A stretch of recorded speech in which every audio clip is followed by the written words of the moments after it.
Hello, and welcome to Generation AI, where we demystify artificial intelligence, aka AI, through the lens of higher education. I'm your host, Ardis Kadiu, and with me today from Turkey, I have Dr. JC Bonilla. Hey, JC. Yeah, you better call me doctor. Hi, everybody. Doctor. Hi, everybody. Good to see you, Ardis. Not that I have not seen you in the past 24 hours, but it's always good to see you in this context. Lovely here, summer vibes, Aegean coast, with a super interesting topic. You mean Aegean coast? The Aegean coast or the agent? Like as in AI agents or Aegean? Well, just, I'm keeping it consistent with my accent. So what am I saying? Aegean, agent, I don't know. It just blends together. Yeah, I hear you don't get good whiskey there. I've been struggling. Is this the podcast where we demystify spirits? I did have that. Like 4 weeks ago when we came back from Mexico. But yes, not my repertoire of whiskey. You get the traditional Johnny Walker, Black Label, and whatnot. But it's just the taxing on this type of spirits is so high that it's not even worth it. So looking forward to being back in New York a week from next week, and doing the Japanese whiskey repertoire that you know me that I love, right? So me miss some Japanese whiskey. I love it. Well, everybody, today we have an interesting episode, and it's back to school season. And one of the things that we wanted to tackle today was kind of this idea of AI deployments and AI ROI in institutions and also organizations as well. A new MIT report came out, and it's really interesting that they found 95% of GenAI pilots are failing to deliver measurable P&L impact or financial returns, which is mind-boggling because this is something that's near and dear to us in terms of our us pushing AI to make a big difference in terms of the ROI. What's really interesting about the report is also we can go through it, but only 5% of those pilots achieve rapid revenue growth. The report also says that 90% are employee use is personal. They use personal AI tools versus very low enterprise subscriptions. So what they're calling the shadow AI, right? And we're seeing here at Element, right? We're seeing it at Element. I was just going to go and say, I was holding to this, but Element is not part of the survey whatsoever. Right, Ardis? Yeah. No. Absolutely. Yeah. We don't. We're gonna have a lot of mirrors with Element, or we can kind of talk a little bit because this hits home a little bit. So the whole topic today is all about adoption or AI impact and ROI in organizations, and kind of what are we seeing? Is it the early days? Is it not? What are we seeing? Like, have we kind of come through the other end, or like the easy picking, so to speak, right? The low hanging fruit on personal AI, writing things like that, and now we're getting into the more complex workflows. What's happening, and how should institutional leaders think about it? Right. One of the things that the report was also mentioning is the success rate for internal build AI is 33%. Whereas vendor purchase tools, they succeed 67% of the time. So it's more than double the success rate for buying a tool versus building it internally. And we'll kind of extrapolate that a little bit more, what that means. But, let's just jump right into it, JC. What do you think about that? As I said, it doesn't mirror Element on Fridays, but it mirrors Element Monday through Thursday, right? This data, it's predictable in the sense that when new technologies like AI that are promising, fast-paced, right? You throw things at the wall, and sometimes you see what sticks. I've saw exactly similar type of results when data science came about, big data came about, and many of us went in that direction and like, okay, what's happening? So I'm not surprised to see that. The part that is different and the part that is really, really interesting is that what we know is that the adoption of these techniques are so globalized, so standardized that mom and pops type of organizations, consumers are doing the AI thing. So it's a totally different type of adoption. Second point, it's hard to get AI that sticks. It is easy to do pilots. And I think you and I are going to have this conversation throughout because as my CEO, aka boss, JC, stop doing pilots, do or projects, let's make this into products. My work for that is AI workflow coverage. So what happens here is that the pressure between, AI is making progress here, but the orchestration of something end to end, a workflow, it's a totally different ballgame. And this is basically what that 5% that is probably succeeding. Last point, I love this data point. Why? Because it's in a way self-serving. But I love this data point that vendor purchase succeeds at a higher rate than internal tools. Why? Because we truly believe that vertical solutions, in other words, AI that is customized for healthcare by healthcare providers or healthcare experts. In our case, higher education by Element. If you have a CrossFit gym and it comes from an athletic sports analytics type of vendor, those type of AI deployments do better on average. Right. Verticalization wins, and the data suggests that. But you're like, this is not necessarily about verticalization. This is about internal. So people who are internal to the organizations, they're supposed to know their workflows better than anybody else, but they're failing to actually build AI solutions to deploy them in the enterprise. So what this means is, for me at least, is that there is AI should be treated as a product, right? Or it's not a project that an IT team can do. You can't deploy. It's not like putting together this project that IT can deploy. It's more of a product component. So you don't have a lot of those people internally. You don't have people that can translate requirements into workflows and then think very differently around AI and how those get deployed. The other part is, what we're seeing here, and I want to go back to the enterprise deployments and how people should think about it. But what we're seeing is that 90% of employees use personal AI tools, which means that we saw that element. Right. It's very different from other technologies, like you mentioned, big data. Well, guess what? I, as a consumer, I couldn't get into big data because, first of all, I needed to have big data. Like our Excel spreadsheets were not that big. But second of all, you needed specialized tools in order to use big data. You needed Python, you needed R, you needed all these different things.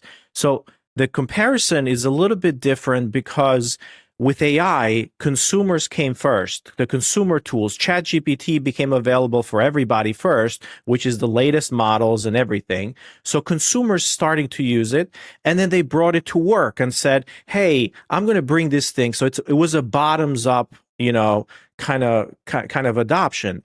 And to my point before. That's why this is different. We haven't seen these right. We haven't seen these. I haven't seen this personally in a long time. Right. So Or the ever. shadow AI right now people have been using it for a number of different years, and some of them more than others. But it's not translating into productivity, or it's not translating into ROI for a lot of larger organizations because they can't measure it. They don't know how to embed it into their workflows, and it's not making that big impact that people thought it was going to make just because of the adoption part of it. I mean, an Element, right? You're the AI, like you're the head of AI and kind of in charge of the AI ops team.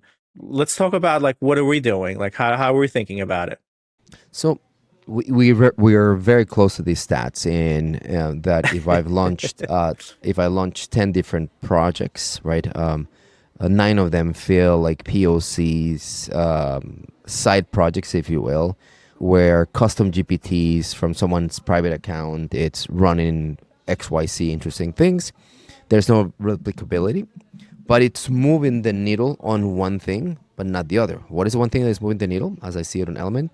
That it gets AI maturity and literacy up and running, and people speak about it, and they're cool, shiny demos, if you will. But what is that happening that, 10% or 5%, depending on the data, right, is the business impact. It's hard to do AI projects today as side projects, right, where business impact emerges organically. And this is the part that I would say at Element, it's starting to be different. Stage one, do a ton of this type of demos, right? Get literacy in AI, Vive up and running. The demos are fantastic.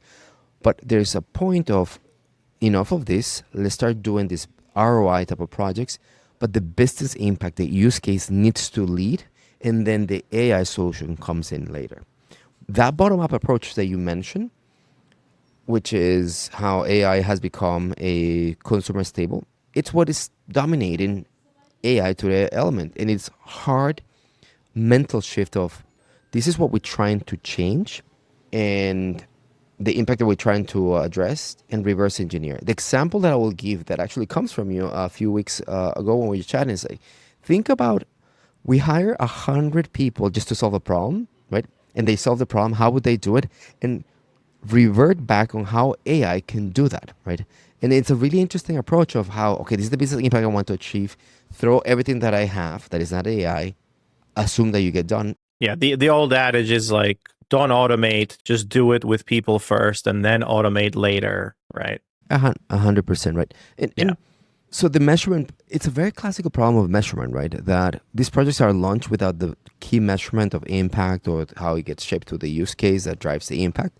And as such, they just create, interesting demos, but how they stick to impact lift, bottom line, it's part of the thing that is missing. And at Element, it's a mind shift on people. The second thing I will tell you, Ardis, when I look at my developers, right, my experts to do these projects, they come in as AI experts. And you and I spoke about this as they just need to be deeper into the problem. So what you end up with is, we end up with a partnership of, I know my chat GPT prompting, but you, John, you are the expert in sales or in marketing or in customer success. So you tell me all the problems, but we're co-leading. So these AI experts need to start basically becoming domain experts and do the problem discovery in a different level. Else, you're gonna end up with very flat solutions that are on the side of demos, as opposed to the lift that we think we can provide. So that's how I see it at Element and how it connects to this data. Yeah, it's the old adage is like, hey, if you have a hammer, everything looks like a nail, right? And then it's the same thing here. It's like, hey, I can do that prompting for you, no problem. Just give me some of the data, I'll do the prompt. And it's like, whoa, wait a minute. It's like you need to understand like what the customer is looking for. Like we're going through what we're calling our QBR process, for example, right now, and we're going to call let's call it live, right? Let's call it one of the projects. And the issue with QBRs, which I don't know if everybody knows what they stand for. Everybody, this is a sensitive topic, by the way. So if you see me crying or like going emotional, just know that it's just a use case. It's just a use case. It's been going. All right. So QBR, it stands for Quarterly Business Review. Yeah, we can take other projects from our institutions or our customers, for example, at Element, and we can kind of go through this. But this is a really good example that so quarterly business review, and we have all the customer data, we have all the usage data. We have things that are all around, how many emails you're sending, how open rates, how good campaigns are, how many messages, how many applications, events. So we have all these different insights and all these different stats and data and everything else. And when it comes down to it, it's like, okay, I need a quarterly business review to understand so I can reach out or we can do a review with a partner at Element and we can discuss, hey, here's how you're using the product. Here's how you're leveraging it. Give you a status quo of it. And then here is how, here's the best playbooks on techniques that we think you should be using. And here's the opportunities and to get from point A to where you are today to point B, where future state is with his best practices and techniques. Very, very, very simple, right? And the opportunity here is, well, we want to use more of the product because that's really good for you because you get better ROI, but also it's very sticky and you get better return, and it's really good for Element because we increase usage and so on and so forth. So it's good for everybody. But what we have started is we start with not defining what is a really good instance or what does a really good deployment of CRM look like. We started with, and the team, it was an AI problem. We started with the analytics. It's like, let's just interpret the analytics and then give them a report of that in a word-based format. So that's different from understanding what the problem is and saying, as an expert, I'm going to go in and I'm going to look at everything that you have and I'm going to make recommendations on where you can improve. It's like, well, wait a minute. Like, how do you do that? How does an expert do that? You have to extract, you have to do interviews with the expert. You have to talk about, okay, how do you interpret, these types of events? What's the show rates? Are you doing, like your sequences? Do they have multi-steps? Do they talk about these topics? So those are all things that an expert naturally will look at. But when you think about an AI expert, they don't know the process. They don't know what's effective or whatever. So they're going to look at the data and they're going to just try to interpret that. So this is a really good example for our QBR process where things haven't accelerated and we keep going back and back again and there's still pieces missing. But I don't know what your thoughts are. From my perspective, we're still missing that, that inside knowledge of how do you actually understand the problem and how do you, look at it as an expert. So a QBR, for context, everybody, and then I'll address your point, right? It's this activity that you do it quarterly, right? And it's a retrospective, right? And it takes hours to prepare for. And when you produce it, if it's done well, the client gets all this insight, your partner is really lifted up. And then you do it again, it's highly unlikely that it will be the same, right? Because it's just the muscle that you exercise, how you interpret the data and whatnot. So it's a great problem for AI. To your question on how do I interpret this? And this is where it's a really interesting AI problem to solve. We know that. But there's the philosophy of how AI becomes more effective. You're absolutely right that AI is fantastic at this is what good looks like, right? So we could have created a really good one template and then find me 200 versions of this for everybody once you have your data infrastructure.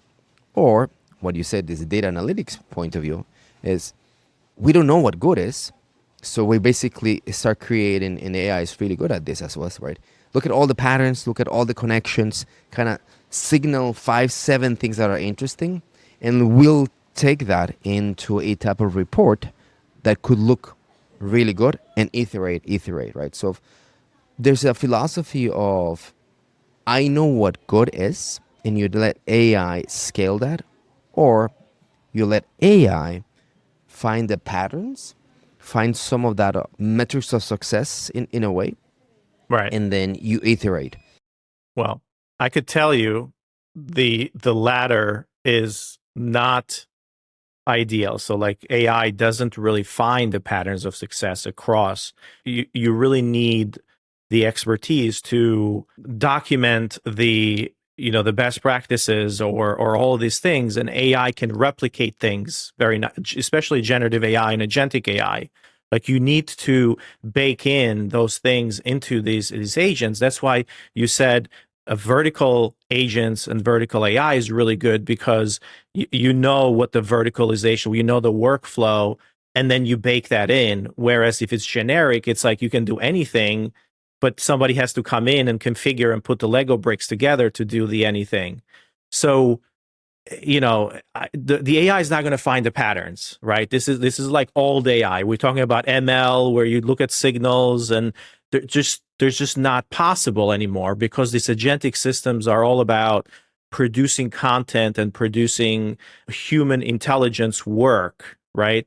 You can certainly tell it to look at different things and say, okay, how can this be better based on best practices, and here's that rubric of how you go about it. But it's not going to do that instinctively if you haven't built that pattern or that workflow into it. So vertical solutions where the expert comes in and says, this is good, right? And then just basically tell me how far I am from this or how close I am, and opportunities to basically get to this North Star. AI is fantastic. I do think AI continues to be good at finding patterns. The part that I do agree with you is, and I'm going to give you a different analogy, right? If I expose x-rays and medical records, right? I'm not an expert, but I want to know how healthy I am, right? I can AI my way through a proxy of health versus here's the cardiologist who actually is looking at my labs for heart health, and she can come and say, these are the 5 things that we're looking for, a male, 48, Hispanic, blah, blah, blah, and extract them, right? So what is happening in these two is that one, it's good enough.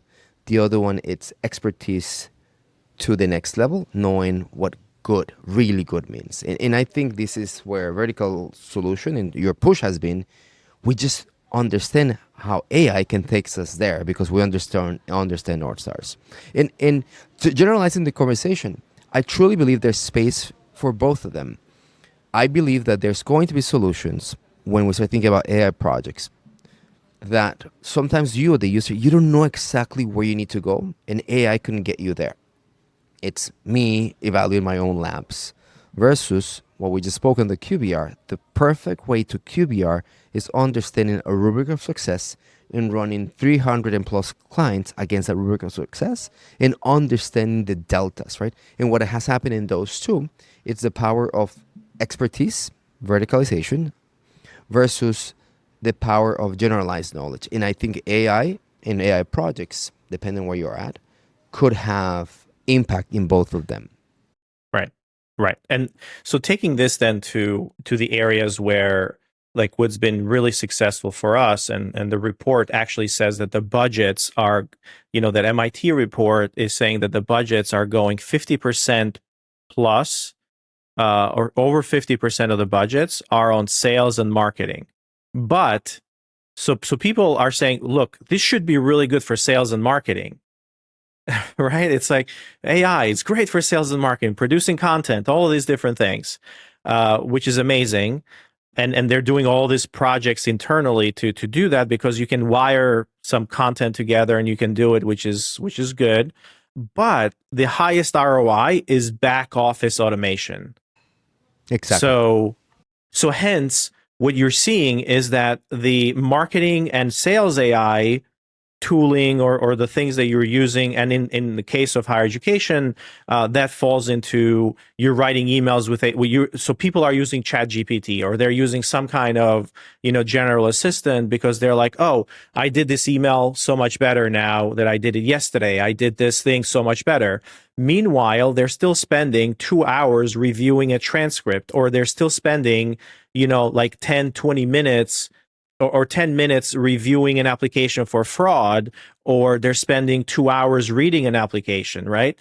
But that gain that they have, maybe 5 minutes on writing an email, it feels very good because they're able to use this general AI and kind of convert it and say, oh, I'm so much better at this now. Whereas with the other back office workflows, it's either it works or it doesn't work. There is no improvement. There is no in between. So when you take and you do fraud, like, you either have AI do it and it works, or you do it by human. So that's the part that's really interesting, when you're looking at implementing AI or adopting AI in your institutions or in even in Element, you're either transforming a back office operation and automating the whole thing, and that's working and that delivers real value, versus this shadow AI or people bringing their own AI and they're using it for productivity components like writing emails and creating content, and that's where people are thinking and they're deploying most of the money is in the marketing and sales. We're looking at it from our own side too, right? It's like, if you think about it, like we're deploying ChatGPT and we're using even Google Gemini internally and we have access to it, but everybody's using it very differently. So I have no idea if somebody that comes in, let's say one of our university partnership managers that is working with an institution, to reach out to them, like how much better are they with AI versus without AI? Like how much more effective are they? I don't know. I can't measure that.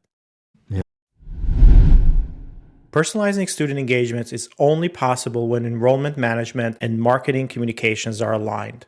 At ABAC, Ryan Hogan's team used Element 451 to improve student outcomes. So not only do we design emails and things, but we can also have landing pages that can give information to our students.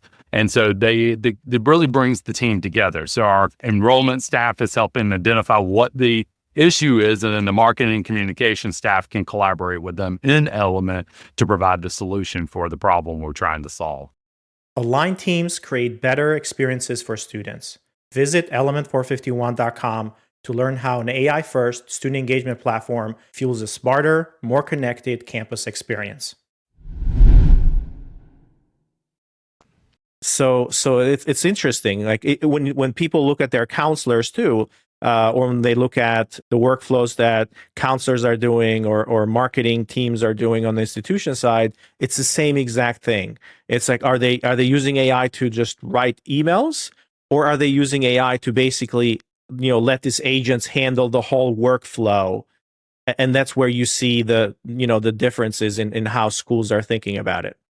So let me summarize it, because what I think is a good segue is to solutions and how do we start moving here. But data suggests that the majority of the AI attempts, projects, pilots, right, are not bringing that impact, and quantifying that at about 95%, quoting as failure because there's no business impact. We, as an organization, internally experience something similar. I would not say it's 95, but it's the majority of the projects don't make it there. And it is not because the technology is weak, right? Your last comment, when we produced, meaning AI, the technology is weak, right? So it's just, it's how the projects are being shaped on that. We produce technology that is AI, kind of, first level, probably most advanced AI for higher education. And we see our clients, to your point, probably not succeeding at the same level, not because our technology is weak, but there's something there in how these projects get moved forward, how the human component and design makes this AI project successful. And this is a really good conversation. Today at Element, internally, we call them AI ops, right? Operations in AI. In universities, you may be calling something else. But today we have been looking at this body of work called the Forward Deployed Engineer, FDE, as one of the operational models and deployments of humans that could really start moving the needle on impactful AI. So should we move into what an FDE is all about? Yeah. So look, when you're people put AI under this big umbrella, and it kind of gets normalized. Mm-hmm. And you have large language models, which is AI, and it's the foundational models. But then what you build on top of that, you have agents and you have agentic workflows. They get built on top of that. They can handle very complex things. So at Element, we're building AI agents, which take whole workflows and basically automate those workflows for people. They handle, responses to students. They handle outreach to students. They handle support. They handle application review, fraud detection, all of the things that are needed to kind of replace whole workflows. And when you look at that, it's very difficult for someone in our institution or to look at this foundational technology and say, oh, I want to go from just this idea of an API or an AI like a ChatGPT that goes back and forth, or maybe some general technology, obviously like OpenAI and things like that, to deploy it and build all of my workflows and replace it. It's a huge gap in between. And we're seeing it from the report that a lot of those projects are failing because they don't know how to build those products. They don't know the product development, which requires the workflow management and requires the understanding of how this workflow. So the idea is, or the recommendation for the report is, just buy something that's already off the shelf, meaning that that fits your workflow. So like Element 451, for example, don't build your own agent, or don't try to build your own chatbot, or build something that's just buy Element, and then it's going to replace. Don't do your own application review, and don't do your own kind of outreach through just your own sequences and things like that. Just buy Element. It'll handle that stuff for you. It's AI forward, and you'll do that. But when you think about then, even Element, it still needs the deployment of those workflows into your organization, right? And it's not similar to the same piece of software where you just configure a couple of things, right? You have to basically write job descriptions for these agents. You have to write playbooks for these agents to accomplish something that a human would. So when you bring in counselors, you train them, and how good your training program is and how good your marketing program is. It's how successful you're going to be. Like if you know and you got everything packed in terms of, this is what we do, we have these events, we do this outreach, we have great writing, all of these different things. Now, when you bring in agents to automate this, you still need to bring those workflows that are internal to you and give that work to agents. You still have to write the rubrics. You still have to write, kind of the job descriptions.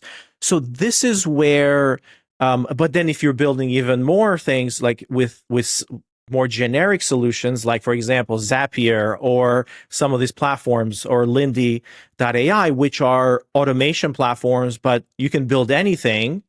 Now you need even more, like it's even more confusing, right? Because now you have to not only bring everything to higher ed because they're very generic, but you also have to kind of understand how the sausage is made, and in terms of bringing data in and bringing context in. And we had a conversation about context that's very, very important. Context is king, so to speak, in agents.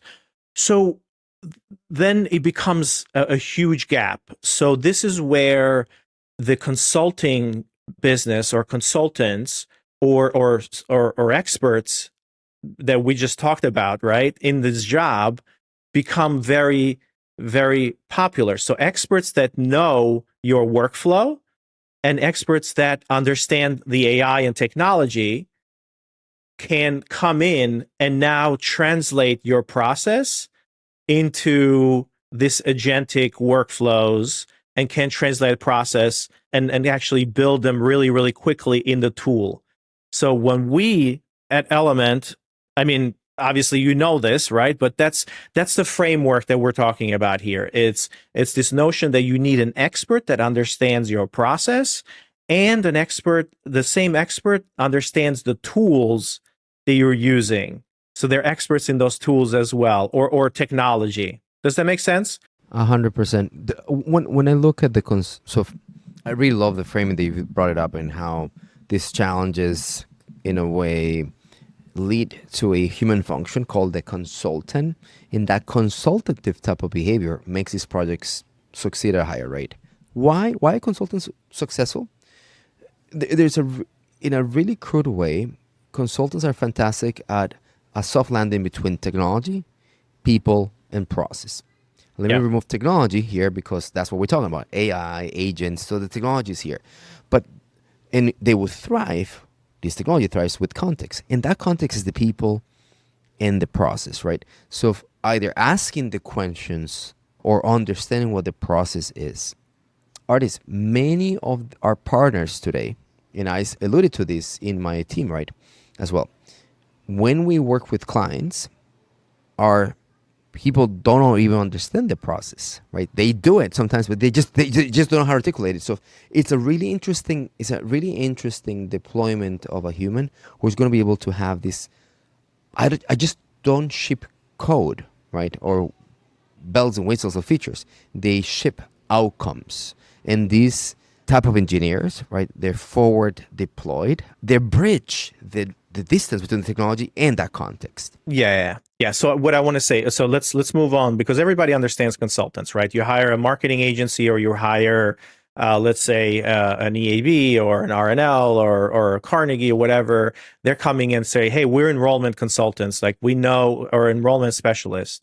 But behind the scenes, they're putting together a plan for you, and then behind the scenes, they're handing that stuff off to somebody else to do the writing, somebody else to do the CRM deployment, somebody else to do whatever, right? Rate card management.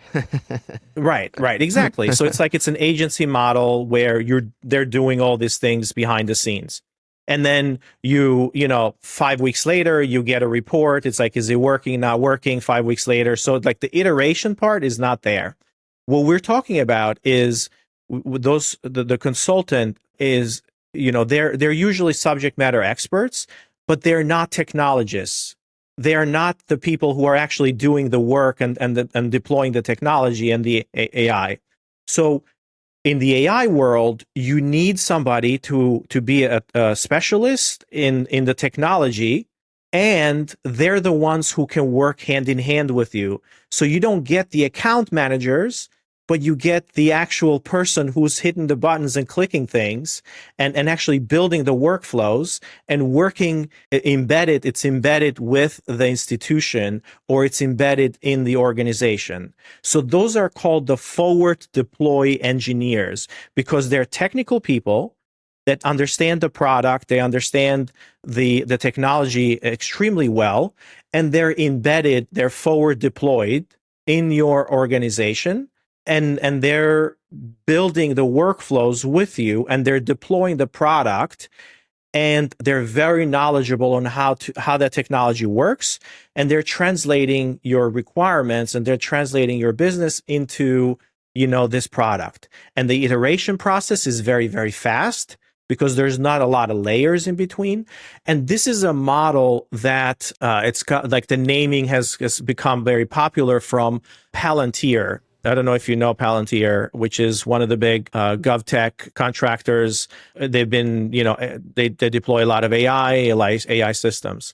However, what's happening is that other companies like OpenAI, which has foundational technology, they said, we're going to do the same thing, but if an organization is buying more than like $10 million worth of OpenAI doing business as an enterprise, we're going to deploy a forward engineer with you, so they can work with you to do things like that specialization, right? So basically specialize these models for your organization and so on and so forth. Like, they're fine-tuning the models with you, they're working closely with you, they're bringing the data, they're helping you understand how, to accelerate this. So I kind of like that model a lot, but colleges and universities, they're not buying, this very sophisticated AI systems, right? They're buying, software that's supposed to work out of the box, like Element for agents, for example, but there's still a big gap. There's a huge gap between what they, how the software works and what the software is capable of, and how they configure it, and how they basically write the job descriptions and tell these agents what to do, right? Their process, their internal process, write the rubrics and so on. So there's this gap right now. Of course, the framework, it's literally what we need, right? And from a technology point of view, the short and sweet is the technology is ready to go off the shelf, but it requires fine tuning, right? And maybe integrations, how you bring your governance, your ethics, and how do you make it specifically fit to you. Forward deployed engineer, right? This type of perfect hybrid. Is she here an unicorn, Ardis? It's so hard sometimes to find these people who get the business context, they're able to understand the technical, and now we go to the next level. Because I know many people who get the context and the technology, but the language of I am a technologist, so I'm big in the FDE, I'm big engineer, so I speak technical. So when I speak to my business people, it goes over my head, or vice versa. I come from the business strategy point of view, and I just don't have the language to translate the technical. So these perfect unicorns are translators, but they are in scarcity in my experience. Where do you settle with the unicorn component and the availability of these professionals? Because it's fantastic. We need them. It's just how can you groom them, and how do you scale the availability of them in terms of numbers and volume? Yeah. Well, the issue that we have right now is that those people that are deploying AI, like because it's so new, there's not a lot of them out there, right? So you have the old agency world. So you have a lot of folks who are working on the agencies right now. They can be content. They're usually very specialized. They're content strategists, or they're web developers, or whatever it is. But you don't have AI specialists, or you don't have AI operations specialists for higher ed. Like, that title doesn't exist right now. It should.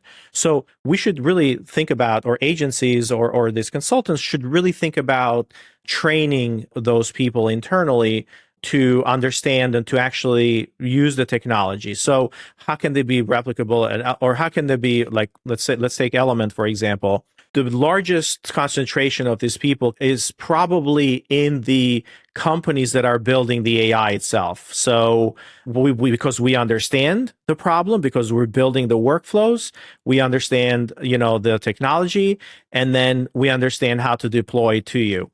The biggest problem is that there's just not enough of those people, right? And we just don't have enough, internal people that we can say, hey, let's say Lindsay, let's have Lindsay work with customer or with school A for 3 months to actually, build and launch this project for them. We just don't have the people to do that.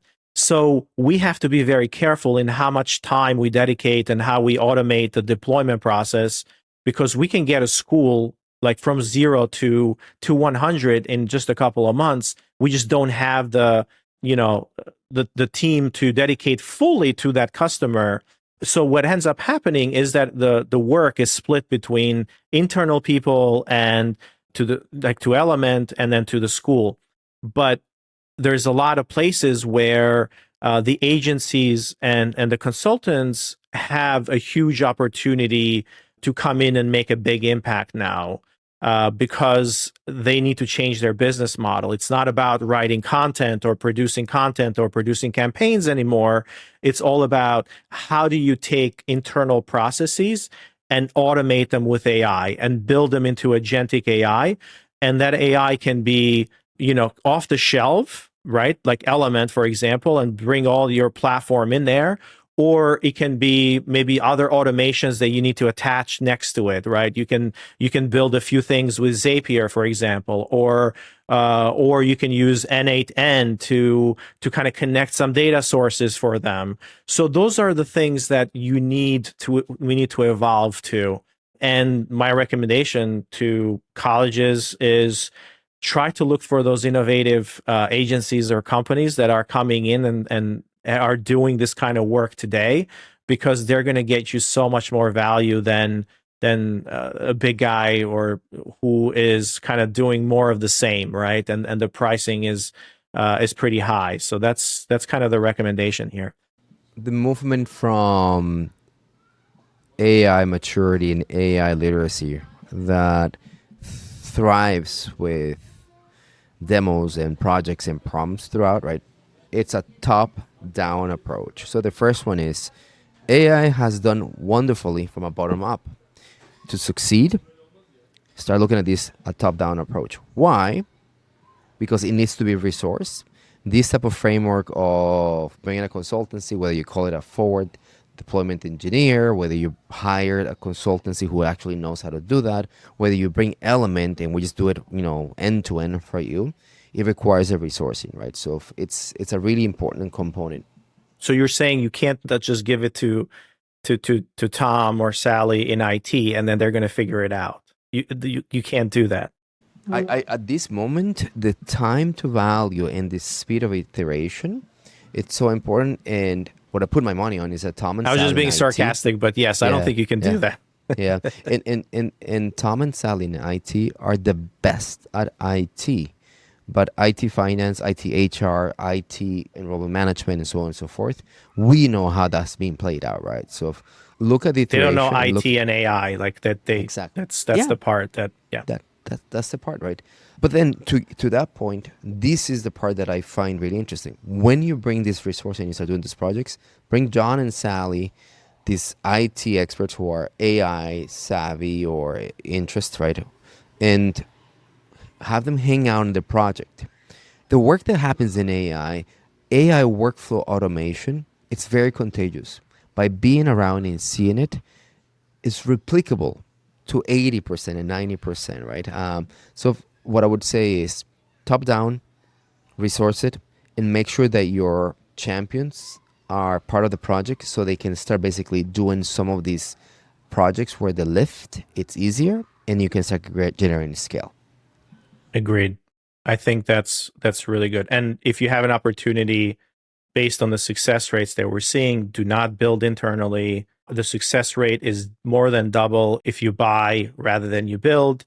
And the organizations that are or those product companies are innovating a lot faster. They're going a lot faster. So just a couple of recommendations that we can provide around like how to think about the solutions and kind of what you're buying. There's just a lot of noise out there. Everybody promises. So like by this point, you should have the ability to understand ROI. So those companies, like they should have good use cases. You should have ROI. They should be able to provide that to you. Should be able to provide references.